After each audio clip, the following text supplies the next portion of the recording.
isto me disse novamente que há que partir, há que saber partir do nível onde o educando está, ou os educandos estão. Este é um nível cultural, político, e por isso que o educador tem que ser sensível, o educador tem que ser esteta, tem que ter gosto.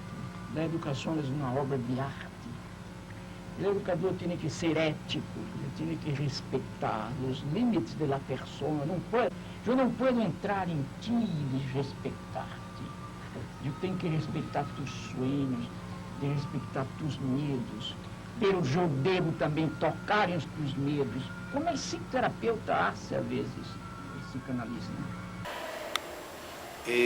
Las principales problemáticas que yo ubicaría en la educación superior a nivel licenciatura es, bueno, no principales, yo ubicaría una, que la educación está basada en planes y programas de estudio. ¿A qué me refiero? Es una educación centrada en contenidos, ¿no? Y hay mucha información que ya versa sobre esta parte, la importancia de transitar de una educación centrada en contenidos a una educación centrada en el estudiante, pero no de nada más quedarse en el nivel de la centrada en el estudiante, sino después pasar a una educación centrada en el aprendizaje y en su momento pasar a una educación centrada en el conocimiento. Entonces, para mí el principal problema que enfrenta la educación superior la educación superior en México y en gran parte de algunos países del mundo, es que la educación se centra en contenidos que el chavo tiene que memorizar y aprender para responder a las necesidades del mercado.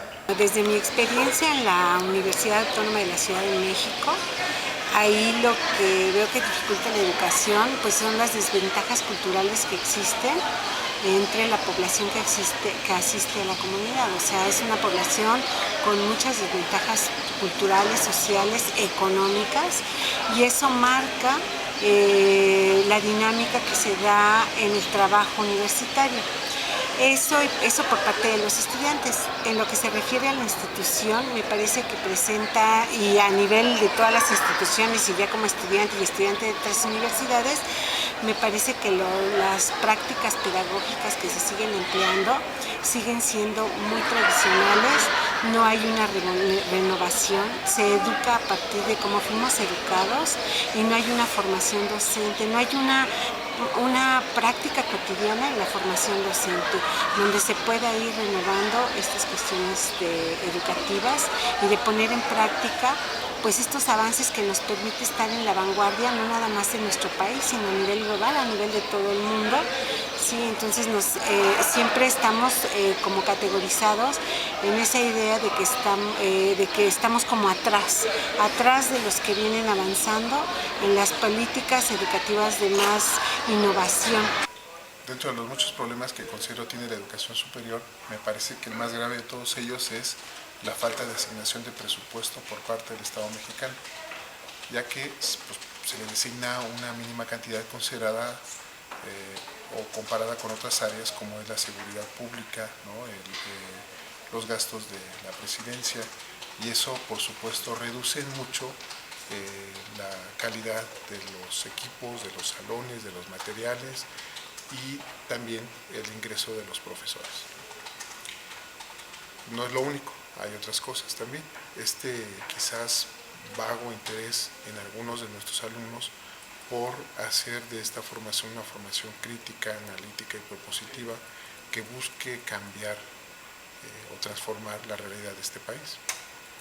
En ese sentido me parece que serían como los dos principales problemas, sumado a el tercero, que es también en muchos casos el compromiso de la docencia, ¿no? De los docentes que imparten clases en las universidades públicas. Podríamos pensar como en bajos salarios, en falta de apoyos, bajo prestaciones no acordes o no tan importantes o equivalentes a lo que significa formar no solo estudiantes sino ciudadanos. Pero no es un pretexto, hay profesores que son excelentes y magníficos aún con esas mismas condiciones. También ahí me parece que es una cuestión de compromiso de los docentes, al igual que compromiso de los alumnos. Es decir, que la educación superior se ha convertido en un apéndice de la industria en lugar de un espacio generador de pensamiento crítico y de construcción de conocimiento.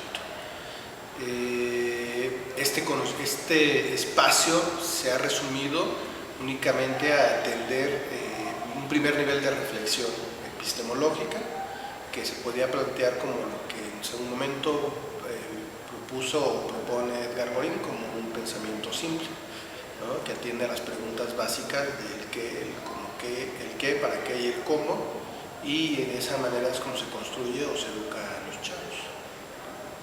Si bien no comparto las cuestiones estas de calidad y de que se atienden últimamente en todas las políticas educativas en las instituciones o en en las instituciones a nivel internacional, no comparto esas competencias y esas evaluaciones que no se contextualizan. Si bien considero que hay muchas formas de cómo generar una formación más integral en los jóvenes y que les permita desarrollarse mejor profesionalmente, y no solamente a nivel profesional, sino también como personas. O sea, para mí lo principal sería que se atendiera de manera integral la formación de los individuos, de los estudiantes, de las personas.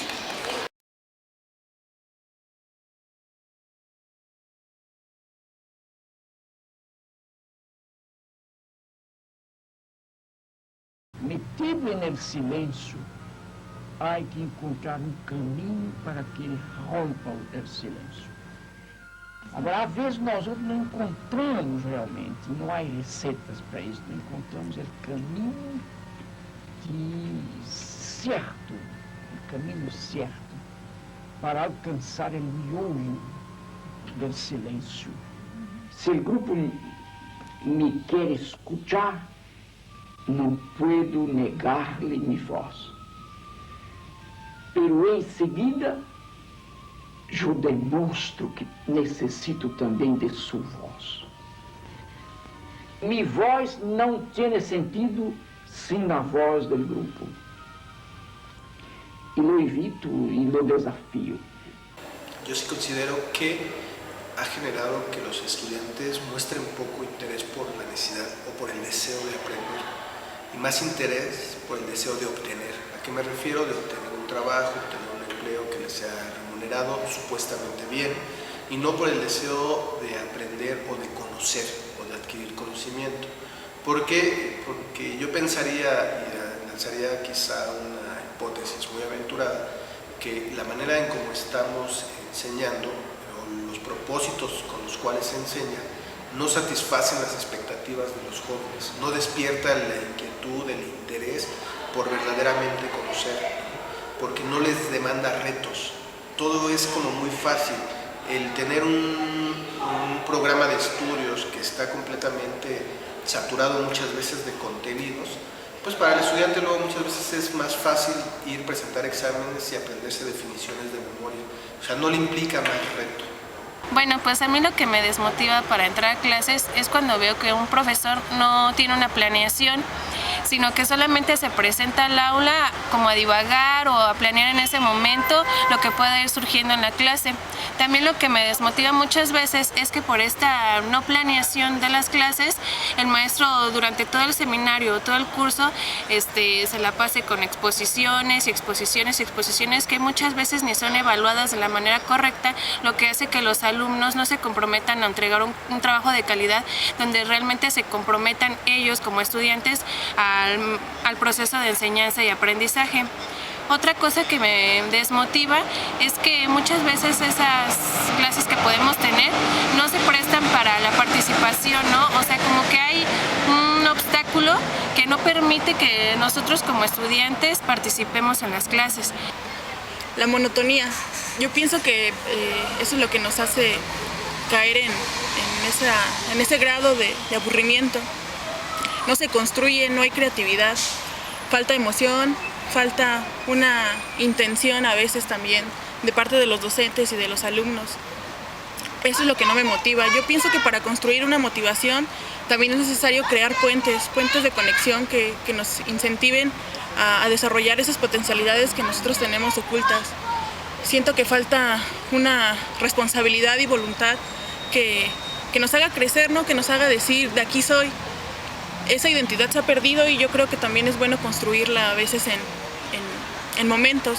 Sí, considero que los estudiantes no le ven una relación a lo que se les enseña, a cómo llevarlo a la realidad, como que hay una desvinculación entre esas cuestiones de toda la información que reciben, yo no digo que sean conocimientos, sino más bien información que reciben, y que no se generan verdaderos procesos donde se trabaje y se construye conocimiento.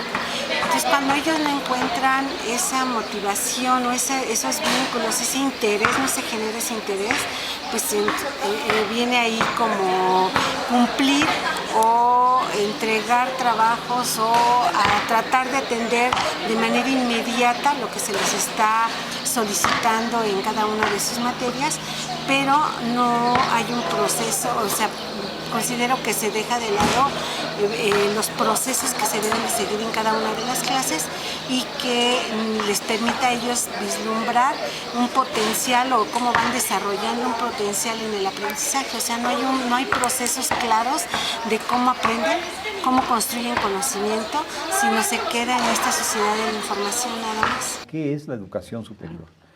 Si en los años 20, 30 y sobre todo a partir del movimiento de 68 la universidad y sus profesiones tenían una clarísima dedicatoria social, a partir de los 80, sobre todo los 90, la dedicatoria es al mercado.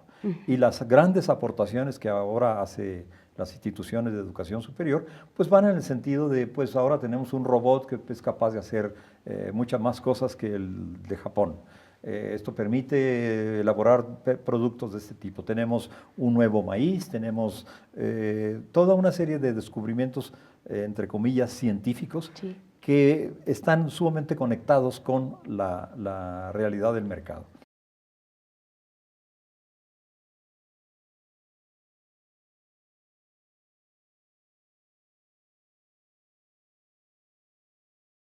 Yo propondría para cambiar esa situación, uno, que el docente sea más cercano al estudiante, que si bien es cierto tiene que compartir el contenido de sus materias, pero también tendría que desarrollar en el estudiante un pensamiento crítico, analítico, participativo y comprometido con su formación. Pero más aún con su formación con la sociedad a la cual pues, le debemos gran parte de lo que recibimos, ¿no? A través de los impuestos. Una. Y otra, pues a los estudiantes hacerles un llamado de poder exigir, por supuesto, exigirse ellos mismos y exigir a los profesores pues, mejor calidad en sus clases. Considero que en los procesos de formación se deja de lado a un aspecto que es fundamental, que es la reflexión del ser, el ser humano, y se da más atención en el hacer y al saber que no es malo esos otros aspectos, pero sí considero que debería de atenderse más el sentido del ser de la persona, porque eso nos permitiría dar un brinco a reconocer cómo cada uno de los estudiantes construye el conocimiento y no estandarizaríamos tanto los procesos que parecieran recetas de cocina. Yo lo que quiero es saber qué cosas puede hacer esta persona por mi empresa. El hecho de que me dé el listado de materias que tomó durante su formación, las calificaciones que obtuvo, tampoco me sirve. Necesito que me digan las habilidades específicas, las informaciones concretas que ha recibido esta persona y las competencias que tiene para realizar ciertos trabajos o no tiene esas competencias. Não importa que esté este contexto echado a perder. Uma das tarefas do educador é rehacer isto. Nesse sentido é que o educador é também um artista. Ele rehace o mundo. Ele redibuja o mundo. Repinta o mundo. Recanta o mundo. Redança o mundo. magisterio nacional. Maestro campesino, maestro proletario, que llevas en el alma coraje libertario. Enséñame las letras con el abecedario y enséñame el camino del revolucionario. Con marchas y plantones y huelgas nacionales, clases de dignidad das a tus colegiales. No te asustan los golpes, balas ni represiones, demuestras valentía en todas tus acciones. Por eso yo te canto, maestra.